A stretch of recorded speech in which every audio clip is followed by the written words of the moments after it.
नाज़रीन, मीरपुर ख़ास भरिसां पुलिस मुक़ाबले दौरान 4 ॾोहारियुनि खे गिरफ़्तार करण जी दावा कई आहे। वधीक तफ़सील मालूम कंदासीं मराठी टीवी न्यूज़ जे रिपोर्टर तालिब शरखां जी। तालिब, वधीक छा तफ़सील आहिनि?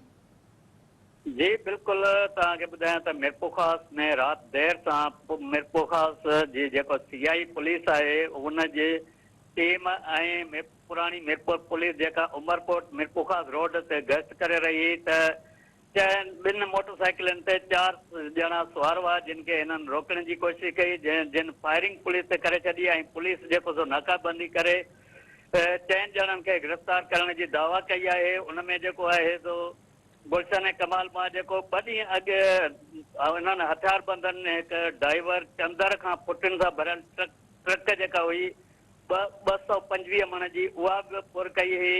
उन में पुलिस जे ॾिनल मूजिब त पुराणी मीरपुर जे हद मां मोहम्मद अली उर्फ जुम्मो ख़ासकली रहंदड़ सिंधड़ी, मीर मोहम्मद उर्फ लेलो माची रहंदड़ मीरपुर ख़ास सियाल कॉलोनी, मोहम्मद सलमान पंवर खे गिरफ़्तार करण जी दावा कई आहे।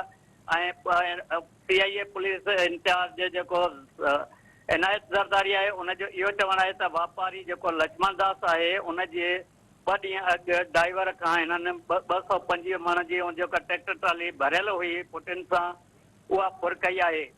जॾहिं त एसएसपी मीरपुर ख़ास पुलिस खे सख़्तु हिदायतूं जारी कयूं आहिनि त जेके ॾोहारी आहिनि या अमन अमान खे बहाल रखण लाइ सख़्तु क़दम खयां वञनि। उन सिलसिले में पुलिस राति इहो क़दम खयो आहे। उनखां सवाइ तव्हांखे इहो बि ॿुधायां त डिगड़ीअ भरिसां जेको हिकु एसएचओ आहे रमज़ान पठान मुर्तज़ा पठान जंहिंजा 3 पुट मंशात जे इल्ज़ाम हेठि गिरफ़्तार करे कया विया आहिनि। उन्हनि में हिकु मोहम्मद शकील, आसिफ अली ऐं साकिब खे गिरफ़्तार करे डिगड़ी थाणे ते एफआईआर दाख़िल कई वई आहे। इहो बि वाज़े रहे त पुलिस जी सरपरस्ती ऐं पुलिस पाण जेको आहे मंशात जे कारोबार में वधीक अहम किरदारु अदा करे रही आहे। जॾहिं त हिन खां अॻु में एसएचओ मीरपुर ख़ास जेको हुयो कंवर सिंह ठक्कर उनजे घर मां बि काफ़ी तादाद में मक़दार में जेको मंशात निकिती उनखे अञा ताईं पुलिस गिरफ़्तार न कयो आहे। जॾहिं त आईजी सिंध पारां उनजे ख़िलाफ़ टीम बि जोड़ी जंहिंमें एसएसपी थरपारकर, एसएसपी मीरपुर ख़ास बि शामिल आहे, लेकिन उहा